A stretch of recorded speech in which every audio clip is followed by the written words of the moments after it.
en Eureka, que una de nuestras propuestas siempre, o una de nuestras premisas, principios, ver la forma de hablar lo que otros no hablan. Eso fue lo que empezamos con nuestro programa hace ya casi 6 años, porque si ustedes observan en las distintas denominaciones, incluso dentro de, del catolicismo, prácticamente los temas son muy parecidos, nada más que cada uno le pone su óptica o lo que o la preferencia puntual de esa denominación, ¿sí? Entonces, si buscamos el tema del amor, vamos a encontrar que muchos hablan del amor. Si hablamos de la ley, hay quienes están a favor, quienes están en contra. Si hablamos de ritos o ceremonias, nos encontramos otra vez con grupos antagónicos. Si hablamos, no sé, de santidad, nos volvemos a encontrar con lo mismo, posiciones opuestas, algunos en el medio. Eh, Pecado, como algo que compartió Sergio, yo en el grupo que compartimos con Sergio, agregué algunos versículos a un pequeño videito que había compartido. Pero bueno, entonces nos propusimos hablar de aquellos temas que normalmente no se hablan, o de una forma u otra no tienen el espacio que otros temas suelen tener, y que si aparecen en la Biblia, evidentemente tienen cierta relevancia, ¿no? Entonces debería, si el Señor ha invertido tiempo y dinero y letras en esos temas, dejándolo plasmado, es porque por lo menos deberíamos, donde nuestra mente nos permite, por lo menos estudiarlo. Después veremos la aplicación práctica, si es necesaria, no es necesaria. Pero si Dios lo escribió es porque evidentemente tiene un porqué. Bien, e incluso aparece, observen, en pantalla, ¿sí? Vemos que la primera vez que se presenta esta situación es en Génesis 4:4, ¿no? Y Abel trajo a los primogénitos de sus ovejas y de su grosura, y miró el Señor a Abel y a su presente, ¿no? Todos conocemos la historia, ampliamente utilizada para los niños, por lo general, y observamos que Abel hizo conforme al Señor, llevó un presente de las ovejas, y Caín, su hermano, llevó un presente del fruto de sus manos, ¿sí? Dos cosas, otra vez tenemos ahí el antagonismo, o dos posiciones encontradas, ¿no? Divididas. Abel había entendido que el verdadero, o lo que era grato a Dios, era ofrecer un sacrificio, porque el Señor le había permitido discernir que eso era una esperanza en un futuro, en un Salvador en el futuro, ¿verdad? Bien, observemos abajo, ¿sí? Aquí dice, un mismo estatuto tendréis vosotros de la congregación y el extranjero que mora con vosotros, estatuto perpetuo por vuestras edades como vosotros, así será el extranjero delante del Señor. Este dato es muy interesante porque el estatuto perpetuo tiene que ver no solo a través del tiempo y de las generaciones, sino tiene que ver con la persona, ¿sí? Ustedes conocen el tema de que una persona, depende de la gravedad de su crimen, se le da lo que se conoce como cadena perpetua. Eso quiere decir hasta el final de los días, pero eso no tiene que ver con todas las personas, sino está intrínsecamente relacionado con la persona en la que recae esa sentencia. Entonces, cuando dice estatuto perpetuo por vuestras edades, le está hablando a cada una de las personas, ¿sí? Algunos dicen que utilizan estas palabras para negar la vigencia del sábado como por la eternidad, y limita ciertas cosas al pueblo hebreo, ¿no? Entonces, eso. Pero el estatuto perpetuo tiene que ver con cada una de las personas, es individual. Bien, avanzamos. A ver, bien. Entonces tenemos, nos vamos a centrar en lo que son las ofrendas y los holocaustos, ¿sí? Ofrenda y holocaustos. Y tenían productos que podían ser de origen animal o vegetal, ¿sí? Tenemos todo el libro de Levítico donde se señalan las 7 fiestas que el Señor estableció, más todos los otros rituales que iban, ¿sí?, de la mano. Y todos ellos estaban escritos en un libro que iba al lado del arca, no adentro, iba al lado del arca, ¿sí? Y que ese libro iba a estar contra nosotros, ¿sí? Dice, será por testigo contra vosotros, dice el Señor. Bien, hay un libro muy interesante, y ahora se me escapa, el nombre del autor, que se llama La Cruz y su sombra. Es de uno de los pioneros, y ahora se me escapa, después lo voy a revisar, que es un libro que explica prácticamente todas y cada una de las ofrendas que aparecen en el libro de Levítico y da su significado y su relación directa con todos y cada uno de los actos que el Señor cumplió, cumple y terminará por cumplir, ¿no? Hay algunos actos que quedan en el futuro. Un libro que les recomiendo, está en PDF, les recomiendo leer, es muy, muy interesante el libro y cuando uno lo recorre sus páginas, empieza a entender y a comprender un montón de cosas y cuál era el significado de cada uno de esos símbolos que los sacerdotes y los israelitas debían practicar. Aunque la salvación siempre fue por fe, pero en una etapa estaba encerrada en unos símbolos y en otra etapa encerrada en otros símbolos. Entonces, volviendo a las ofrendas y los holocaustos, tenemos productos de origen animal y vegetal. ¿Sí? Ya vimos que eh, Caín ofreció vegetal, pero estaba ofreciendo de su propia fuerza, mientras que Abel estaba ofreciendo, o sea, el símbolo de Abel era la esperanza en un Salvador, mientras que Caín quería ofrecer, quería alcanzar la gracia de Dios con sus, ¿cómo podríamos decir? Con su esfuerzo. Bien, entonces estos productos, ofrendas y holocaustos, se presentaban al Señor como una expresión de, debemos encontrar varios conceptos. Adoración, gratitud, dedicación y, evidentemente, para expiar pecados, ¿no? Tenemos la fiesta del juicio, donde ahí se expiaba definitivamente el pecado una vez al año. No tengo retorno y pregunto si estoy saliendo bien. Se escucha bien y se ve muy bien. Perfecto, gracias. Seguimos entonces. Bien. Entonces, pero a su vez, vemos que tenían otro grupo, ¿no? Vamos a ir encontrando muchas más características. ¿Sí? La adoración era, dice, vamos a buscar el versículo, dice, luego se ofrecerá el sacrificio de paz como ofrenda encendida a Jehová, la grosura que cubre los intestinos y toda la grosura que está sobre las entrañas. ¿Sí? Eso tenía que ver con la adoración. ¿Sí?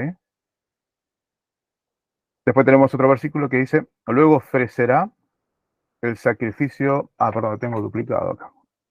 A ver si, bien, sí. Que estuve haciendo algún ajuste por ahí. Transcribí, bien. Dedicación. Mas el primogénito de vaca y de becerro no redimirás, quemarás la grosura de ellos. Y esta es la ley del sacrificio, y de ella se ofrecerá toda su grosura, la cola y la grosura que cubre los intestinos. ¿Sí? ¿Qué sucede? En cada uno de estos 4 elementos, puede haber algún otro, no es algo cerrado, sino algunos que hemos detectado nosotros. ¿Sí? En todos ellos, cualquiera fuera el motivo, ya fuera por adoración, por gratitud, por dedicación o para expiar pecado, era necesaria la grosura que la grosura fuera quemada en el altar. ¿Sí? Observen que en todos ellos, los testigos que hemos traído, habla de quemar la grosura. Hay muchos más, ¿sí? Si ustedes ponen grosura, o depende de la versión de la Biblia, o en la concordancia si buscan grosura, sebo, grasa, gordura, aparecen en algunas, ¿sí? Se van a llevar una interesante sorpresa de lo que significa eso. Entonces, en las ofrendas holocaustos, la de animal implicaba la quema de la grosura. Ahora, todos conocemos lo que es, bueno, en Argentina se conoce lo que es el asado, ¿no? Y todos, cuando se cocina el alimento en la llama, sobre la parrilla, normalmente hay un olor agradable, ¿no? Todos sabemos eso, lo que hemos consumido este tipo de alimento. Ustedes saben también, en todos lados, el olor a la grasa quemada tiene cierto atractivo para el paladar y para el olfato humano. Para Dios también, pero no es ese olor grato el que Dios quiere oler, o el que Dios, lo que nosotros olemos, lo que hace que Dios vea o se complazca en ese olor. Ahora un poquito más adelante lo vamos a ver. Pero era necesario quemar toda la grosura. ¿Sí? Versículo de Levíticos 17, 6, 7 dice: y el sacerdote esparcirá la sangre sobre el altar de Jehová a la puerta del tabernáculo de reunión y quemará la grosura en olor grato a Jehová. Y nunca más sacrificarán sus sacrificios a los demonios, tras de los cuales han fornicado. Tendrán esto por estatuto perpetuo por sus edades. Observen, quemará la grosura en olor grato a Jehová. Estatuto perpetuo. Ahora, es interesante que mientras estaban vigente el sistema de sacrificios, esto era fácilmente de practicar. Incluso en la actualidad, el colectivo judío actual no tienen estos sacrificios porque no tienen un altar. Entonces, se aferran a lo que está escrito en el Antiguo Testamento, pero no pueden llevarlo a cabo porque no tienen el altar ni el templo. Por eso hay tanto interés en que el templo sea reconstruido. Bien, volvamos aquí. ¿Sí? Observen. Grasa, grosura, grosura, gordo, grasa, sebo, ¿no? Estamos buscando sinónimos interesantes. Bien, ahora tenemos unos datos muy curiosos. Observen, dos versículos, recuerden que siempre, después otro día podemos estudiar el tema de los dos testigos, ¿sí? Observen que siempre tratamos nosotros de presentar más de un versículo para que todo quede fundado en dos o tres testigos, como dijo el Señor Jesús y como lo repitió el apóstol Pablo. Estatuto perpetuo por vuestras edades, en todas vuestras moradas, ningún cebo ni ninguna sangre comeréis. Hablo a los hijos de Israel diciendo: ningún cebo de buey, ni de cordero, ni de cabra comeréis. Ahora uno dice, ¿por qué el Señor hace tanto hincapié en esta situación? ¿No? E incluso en la actualidad, no sé si alguno lo habrá podido experimentar, en el caso nuestro sí. Yo tuve la oportunidad de trabajar en uno de los mejores frigoríficos de mi ciudad natal, en Mendoza, donde para la empresa que yo trabajaba, no sé si tienen perspectiva, ustedes saben que vieron que los animales del ganado, sobre todo el ganado vacuno, es enviado a los mataderos, a los frigoríficos, en unos camiones semi, ¿no? Que suelen, con el nombre que se conoce aquí es jaula, ¿no? Una jaula. Cada uno de esos camiones semi lleva aproximadamente, y dependiendo del peso del animal, pero por lo general lleva entre 17, perdón, 30 a 35 animales. ¿Sí? Depende del peso, si son más gordos, menos animales, si son más delgados, más cantidad. Pero un promedio de 30 a 35 animales. O sea, cada camión transporta 30 a 35 animales. El lugar que yo trabajaba, matábamos en aquel momento 17 camiones por semana. Eso como mercadería para abastecer esa cadena de supermercados. O sea, 17 camiones llenos de animales, 17 por 35, se mataba cada semana. Y para una Navidad, ¿sí? Me tocó repartir 100, eran 20, sí, 150.000 kilos de pollos solo para una Navidad. Observen eso, lo que consumía una ciudad grande por allá por los años 90, solo para una fiesta, ¿verdad? Bien, entonces les quería decir eso, que nosotros en aquellas carnicerías le decíamos a la gente que comprara la carne con grasa, la cocinara con grasa, y una vez que estaba cocinada y servida, retirara la grasa y comiera el alimento bañado en esa grasa. ¿Por qué? Porque la grasa es lo que le da sabor a la carne. Los que han tenido algún tipo de dieta saben que el médico les recomienda comer carne magra, ¿sí? Y el que habrá podido experimentarlo sabe que no es lo mismo una cocción de un trozo de carne con grasa a un trozo de carne sin grasa.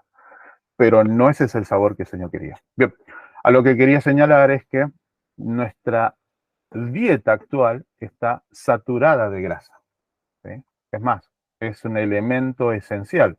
lo que no lleva grasa lleva aceites o ¿cómo que se dice? O dulces que se llaman, por ejemplo, JMF, jarabe de maíz de alta fructosa, que es lo que nos hace tomar una gaseosa o un jugo sin parar, o aquellas galletitas que abrimos y no podemos dejar de comer, por lo general o tiene grasa o tiene este jarabe de maíz. Son excelentes potenciadores del consumo.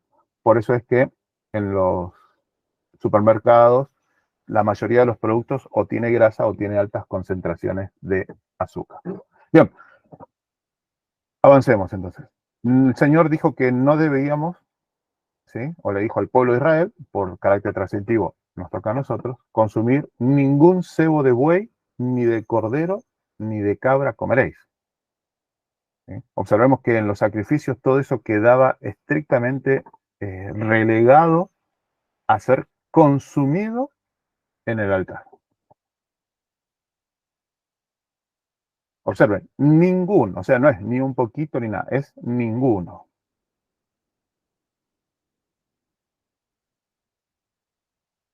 Cuando vamos a este hermoso libro, que es una recopilación de fracciones de distintos escritos y consejos que fueron dados durante unos 60 años aproximadamente, y que están para beneficio de nuestra salud, observen lo que dice. El alimento debe prepararse con sencillez, aunque forma esmerada para que incite el apetito. Debéis eliminar la grasa de vuestra alimentación. Contamina cualquier alimento que preparéis. Comed mayormente frutas y verduras. Observen lo que dice aquí. Debéis eliminar la grasa de vuestra alimentación. Bien, 969 años. Vamos a observar qué sucede con esta presentación que tenemos aquí, o esta pantalla. ¿Sí? El pecado, ¿sí? Referido a una dieta como el mundo la define, por eso hacía esta referencia, ¿no? de mi experiencia laboral y de lo que se utiliza en la actualidad en la industria alimenticia, hace que el consumo de la grasa animal haya hecho que de 969 años pasemos a vivir un promedio de 70 años ya, ¿cómo se dice? Sostenidos por al menos unos 10 a 15 años de consumo de medicación. ¿Eh?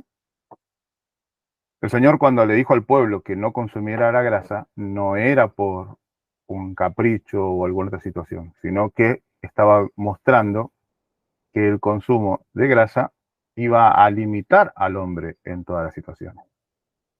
Es más, bueno, hay otra presentación, pero le adelanto un punto intermedio, capaz que ya en algún momento lo han visto. Ustedes saben que el Señor limitó la edad del hombre mediante el permiso del consumo de carne. Lo sabían ustedes, ¿no? Allí en Génesis 8, cuando Noé baja del arca. Entonces le dice, todo los he dado para comer, salvo carne con su sangre. ¿Sí? Pero incluso Noé ya sabía las limitaciones de consumir carne, sabía que no debía consumir la grasa. Recuerden que la ley de Dios ha ido pasando en forma verbal de generación en generación. Pero el Señor lo deja en escrito cuando el pueblo es retirado, o sea, salvado de Egipto. Juan 17, 14 al 17. Yo les he dado tu palabra y el mundo los aborreció porque no son del mundo, como tampoco yo soy del mundo. No ruego que los quites del mundo, sino que los guardes del mal. No son del mundo, como tampoco yo soy del mundo. Santifícalos en tu verdad. Tu palabra es verdad.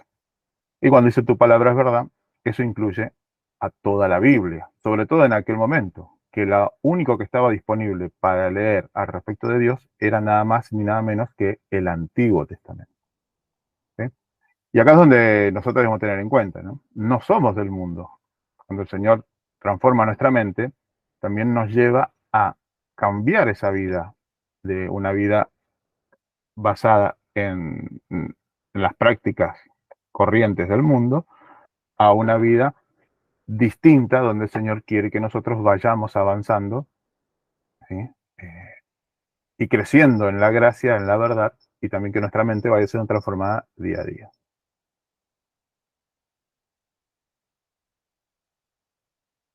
Y acá tenemos un consejo. Un consejo. Saben que a veces los consejos dicen que, dice el dicho, a menudo los consejos son gratis y más a menudo los consejos son errados, sobre todo cuando vienen del carácter del hombre. Pero el Señor nos deja siempre, a través de toda la Biblia, consejos. ¿Sí? Y los consejos pueden aceptarse o no aceptarse. Ahora, si el consejo es correcto, lógico y en nuestro beneficio, no aceptarlo se llama negligencia. Observen lo que dice Romanos 14:21.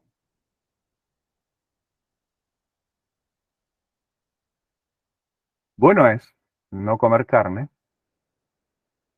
ni beber vino, ni nada en que tu hermano tropiece. Interesante, ¿no? Porque el Señor nos va llevando a, a una cierta actitud frente a la alimentación. O se ofenda o se debilite. ¿Sí? Siempre tenemos que tener en cuenta qué sucede. Pero observen cómo empieza el versículo. Bueno es. Y cuando se le preguntó a Jesús, se le dijo, maestro bueno, ¿qué dijo Jesús? ¿Por qué me llamas bueno? Solo hay uno, el Padre.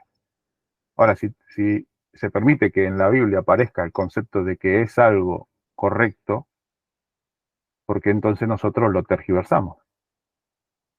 ¿Sí? Es una de las pocas veces que aparece este, este consejo en el Nuevo Testamento.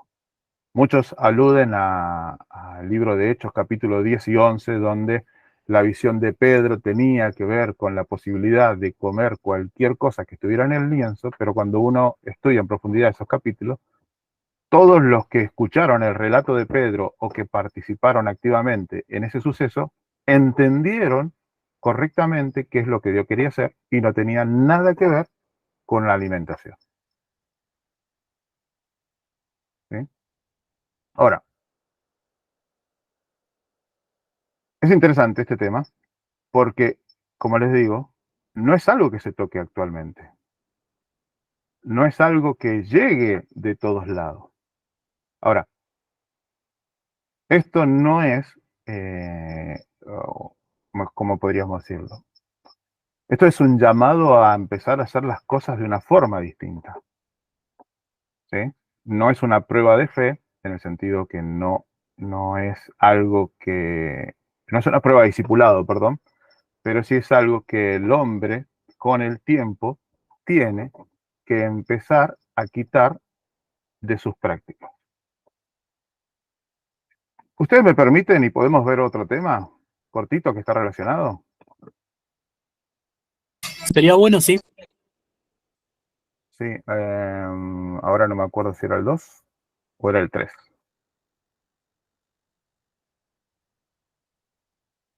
Bueno, están todos relacionados. El 3. A ver, observen. Comienza el versículo Juan 10:10. Yo he venido para que tengan vida en abundancia. Juan 10:10. Y en el principio creó Dios los cielos y la tierra. Génesis 1. Génesis 1:27. Y creó Dios al hombre a su imagen. ¿Sí? Representación. Y observen las órdenes que el Señor dio. Os he dado toda hierba que hace semilla y todo árbol que da fruto.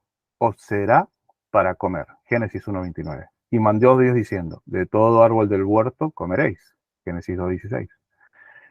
Y cuando Adán y Eva son expulsados por su transgresión, el Señor le dice, comerás hierbas del campo, lo que se conocen como las hortalizas, todo aquello que depende directamente del cuidado del hombre. Bien, entonces observen cuáles son en Génesis, en los primeros 3 capítulos, están señalado todo lo que el Señor, ¿sí? En los primeros 3 capítulos está señalado todo lo que el Señor indicó como la dieta original. ¿Sí? Ahora, es interesante porque en la genealogía, en Génesis 5:5, observamos, ¿sí?, todos y cada uno de los que son considerados como los hijos de Dios, ¿sí?, como van apareciendo sus primogénitos y la edad en que vivieron, ¿sí?, un promedio de 929 años, ¿verdad? ¿Sí?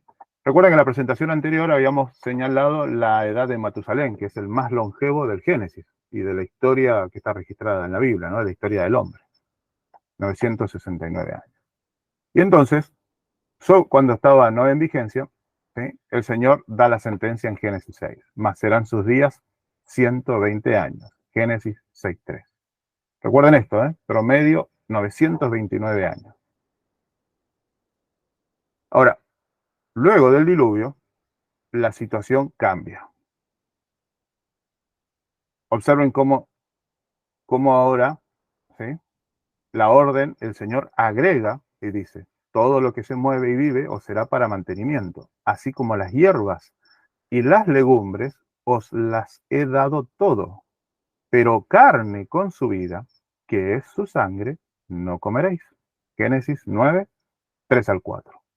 Aquí hay un quiebre. Baja Noé del arca y evidentemente la tierra estaba regenerándose, ¿no? El agua había demorado 5 meses en secarse, 150 días, y evidentemente las plantas estaban comenzando a crecer. Pero el Señor tenía que cumplir aquella sentencia que le había dado a Noé, de vivir 969 años como máximo, un promedio de 929, a ser sus días 120. Y ahora vemos qué sucede con la genealogía de Noé. Recordemos que Noé, ¿sí?, baja del arca habiendo cumplido o estando por cumplir 600 años. O sea, Noé había sido, en términos actuales, no quiero utilizar el término más general, sino el otro, alimentación basada en plantas, que no es lo mismo que veganismo, ¿sí? No había consumido había vivido 600 años de su vida basado pura y exclusivamente en las primeras órdenes, frutas, verduras y hierbas del campo. Pero sus hijos, que tenían aproximadamente 100 años cuando bajaron del arca, solo habían llevado 100 años de este tipo de dieta. Pero a partir del descenso del arca, la dieta cambia. Vamos a ver cómo afecta eso en los descendientes de Noé, en la segunda oportunidad que tiene la tierra. Sem vivió 600 años, Arfaxad 438, su hijo Sala 430, Peleg 239, Serug 230, Nacor, el abuelo de Abraham, 148, Tare 205 años y Abraham 175. Entonces observan cómo el Señor, agregando un solo elemento en la dieta del hombre, a través del paso de los años, el hombre dejó de vivir ese promedio de 929 años a vivir un promedio de 266 años. Hasta aquí, ¿no? Hasta la historia de Abraham. 266 años en promedio, pero tenemos a Sem. Pero observen que luego del nieto, bisnieto, el tataranieto de Noé, ¿sí?, desciende por debajo. El promedio es un poco engañoso, porque si solo miráramos los últimos 5, el promedio estaría en torno a los 170 años. Pero aquí no queda la historia. Observemos lo siguiente, ¿sí?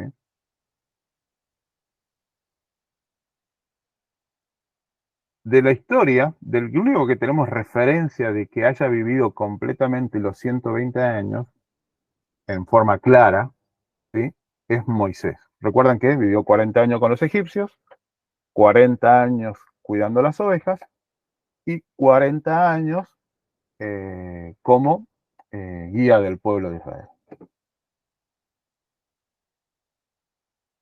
Y observen, tenemos a David, que es la otra referencia, que dice que David tenía 30 años cuando comenzó a reinar y reinó 40 años. Por eso de este versículo obtenemos que David vivió aproximadamente unos 70 años, en términos generales, ¿no? No hay un dato preciso.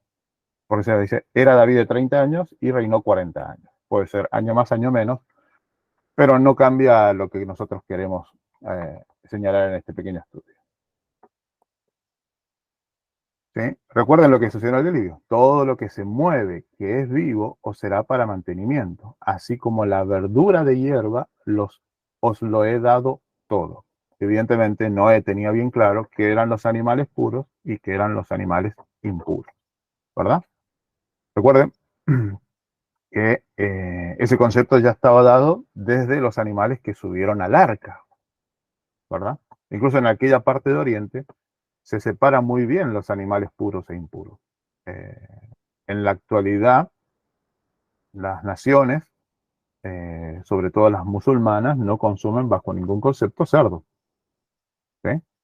Pero sí tienen un alto consumo de lo que son los otros ganados, como por lo menos los ovinos, los vacunos y los caprinos. ¿Sí? Volvemos a señalar, dice, os he dado toda hierba que hace semilla, todo árbol que da fruto, os será para comer. Y mandó diciendo, de todo árbol del huerto comeréis, y comerás hierba del campo. Recuerden el mandato original. Pero observen que la historia sigue.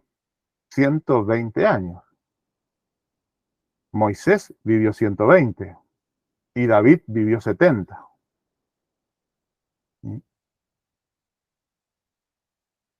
Ahora tenemos algo muy interesante. Incorporar alimentos de animales y sus derivados no fue una bendición. El pecado redujo más de 10 veces la esperanza de vida original. O sea, la sentencia de Dios tenía que cumplirse. ¿Sí? Lo que pasa es que el Señor fue haciéndolo gradual. Dejó que el hombre se empezara a destruir con su apetito.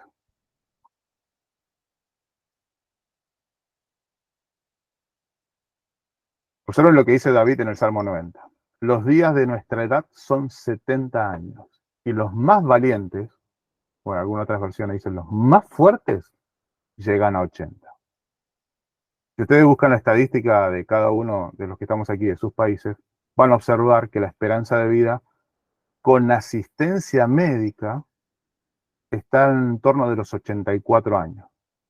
Pero si fuera por método natural, la mayoría de nosotros hubiera muerto alrededor de los 45 años. En la actualidad, ¿sí?, hay jóvenes de menos de 30 años con casos de hipertensión, ni hablar del colesterol, ¿sí?, y mucho menos de la diabetes.